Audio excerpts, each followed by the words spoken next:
Life is often unpredictable. We find ourselves questioning the events that unfold, wondering why things happen the way they do.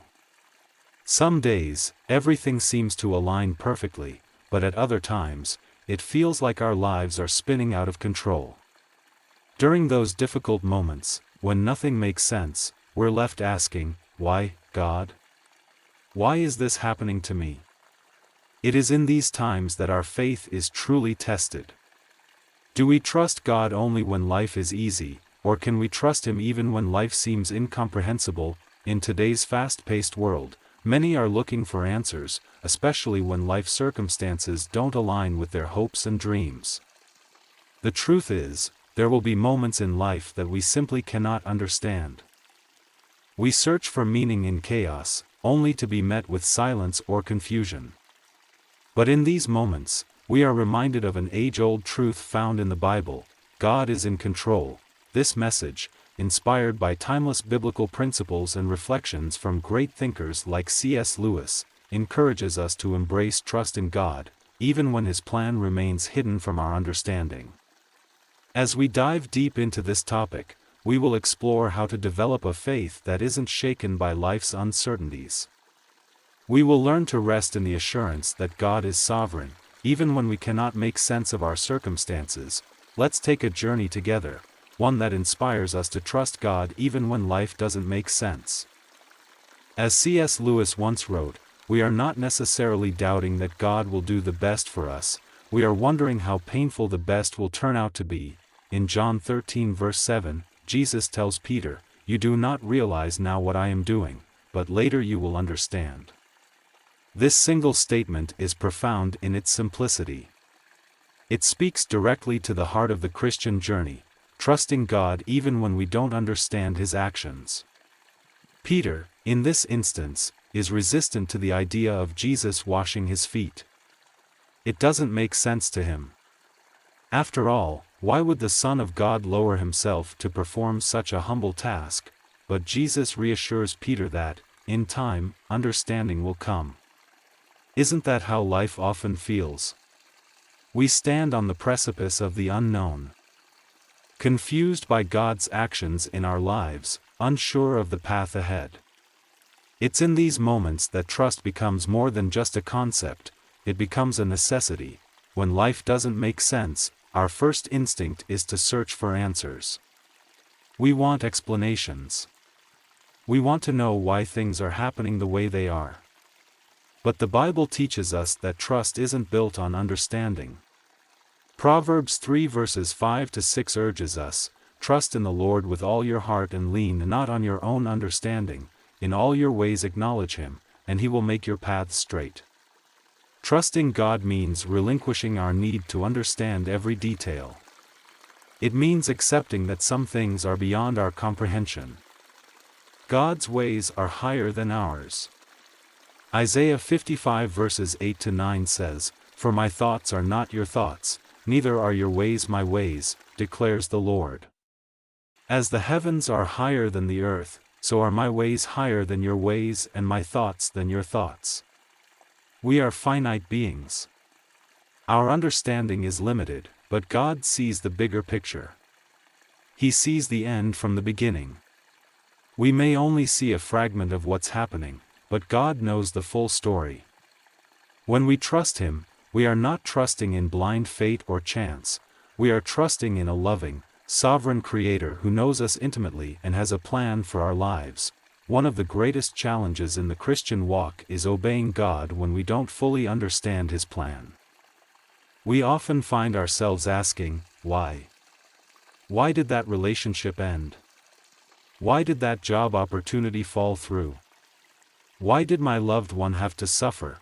But the truth is, God doesn't owe us an explanation. In fact, there are times when understanding might not come until we are with Him in eternity. Does this mean God is unjust or unfair? Not at all. It simply means that His ways transcend our limited human perspective. In the video's transcript, we're reminded that, just because it does not make sense to you does not mean it does not make sense. This simple yet profound truth invites us to trust God even when we're in the dark. The speaker emphasizes that a lack of understanding does not excuse a lack of obedience. Let's reflect on the example of Abraham. In Genesis 12, God called Abraham to leave his home and go to a land that he would show him. Abraham didn't know where he was going, he only knew that God had called him. Despite his lack of understanding, Abraham obeyed. His trust in God was so great that he was willing to step into the unknown, believing that God's plan was good. How often do we hesitate to follow God's leading because we don't have all the details? We want to know the entire plan before we take the first step.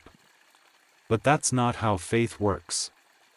Faith is trusting God step by step, even when the destination is unclear. It's about obedience before understanding. We don't need to have the whole picture in order to trust the one who does. Faith, in its truest form, is trusting God enough to follow Him, even when life doesn't make sense. When we surrender our need to control every aspect of our lives, we make room for God to work in ways that are far beyond our imagination. One of the most difficult aspects of faith is accepting that there are things we will never fully understand. C.S. Lewis, in his work The Problem of Pain, explored the idea that God's ways often seem mysterious to us. He wrote, "We are not necessarily doubting that God will do the best for us, we are wondering how painful the best will turn out to be." This statement touches on the tension between trust and pain. We believe that God's plan is good. But we also acknowledge that His plan may involve suffering, heartache, and disappointment. How do we reconcile this? How do we hold on to faith when God's ways seem confusing or even cruel? The answer lies in trust. Trust doesn't eliminate the pain of life's trials, but it allows us to endure them with hope. When we trust God, we believe that He is working all things for our good, even when we can't see how. Romans 8 verse 28 promises us that in all things God works for the good of those who love Him, who have been called according to His purpose. But what does good look like from God's perspective? It's important to remember that God's definition of good may not always align with ours. We often define good as comfort, success, and happiness. But God's ultimate goal for our lives is spiritual growth, holiness, and a deeper relationship with Him. Sometimes, this means going through difficult seasons. God's ways are often mysterious to us because He is working on a level that we cannot fully grasp. Ecclesiastes 8 verse 17 says, "Then I saw all that God has done. No one can comprehend what goes on under the sun. Despite all their efforts to search it out, no one can discover its meaning. Even if the wise claim they know, they cannot really comprehend it." It's in these moments of mystery that our faith is stretched. We are called to trust that God's wisdom is infinitely greater than ours. As J.B. Phillips once said, "If God were small enough for me to figure out, He wouldn't be big enough for me to worship." At the heart of trust is the belief that God is good. This belief is the foundation upon which our faith is built. When life doesn't make sense, when prayers go unanswered, when suffering seems endless, it's easy to doubt God's goodness. The enemy loves to sow seeds of doubt, whispering, "If God were really good, He wouldn't have allowed this to happen." But we must remember that God's character is unchanging. Psalm 100 verse 5 declares, "For the Lord is good and His love endures forever, His faithfulness continues through all generations." God's goodness is not dependent on our circumstances. He is good, even when life is hard. He is faithful, even when we feel abandoned. It's crucial that we remind ourselves of God's character when we are tempted to doubt. When we know God's character, we can trust Him even when we don't understand His ways. As the transcript points out, when you know someone's character, it puts you at ease about the things you don't know about what they may be doing or not doing in your life. Think about the relationships in your life. When you know someone deeply and trust their character, you give them the benefit of the doubt, even when their actions seem strange or confusing. How much more should we trust God, whose character is perfect and whose love for us is beyond measure. The Bible is filled with examples of God's faithfulness. From the deliverance of the Israelites from Egypt to the ultimate act of love in sending Jesus to die for our sins, God's goodness is evident throughout history. He has proven time and time again that He is trustworthy. Even when life doesn't make sense, we can rest in the knowledge that God's character is good, righteous, and just. Of suffering, suffering is one of the greatest tests of faith. When we are in the midst of pain, it can feel impossible to trust God. We cry out for relief, for healing, for answers, and sometimes we are met with silence. In these moments, it's natural to wonder if God is really in control. If He loves us, why would He allow us to suffer? But suffering is not a sign that God has abandoned us. In fact, the Bible tells us that suffering is a part of the Christian journey. Jesus Himself said, "In this world you will have trouble. But take heart. I have overcome the world." John 16 verse 33. The Apostle Paul, who experienced immense suffering throughout his life, wrote in 2 Corinthians 4 verses 16 to 18, "Therefore we do not lose heart. Though outwardly we are wasting away, yet inwardly we are being renewed day by day. For our light and momentary troubles are achieving for us an eternal glory that far outweighs them all. So we fix our eyes not on what is seen, but on what is unseen, since what is seen is temporary, but what is unseen is eternal." Paul's words remind us that suffering is temporary. It may feel overwhelming in the moment, but it is not the end of the story. God is using even our pain for a greater purpose, one that will ultimately lead to glory. When we trust God in the midst of suffering, we are acknowledging that His plan is bigger than our present circumstances. We are choosing to believe that, even though we may not understand the reason for our suffering, God is working behind the scenes for our good. C.S. Lewis wrote in The Problem of Pain, "God whispers to us in our pleasures, speaks in our consciences, but shouts in our pains. It is His megaphone to rouse a deaf world." Suffering has a way of drawing us closer to God. It strips away the distractions of life and forces us to confront our need for Him. In the midst of suffering, we are reminded that this world is not our home.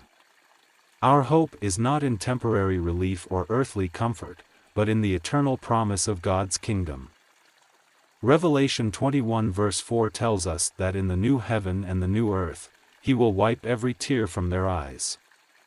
There will be no more death or mourning or crying or pain, for the old order of things has passed away. At the heart of trusting God is surrender. Surrendering our plans, our desires, and our need for control is one of the most challenging aspects of faith. But it is also one of the most liberating.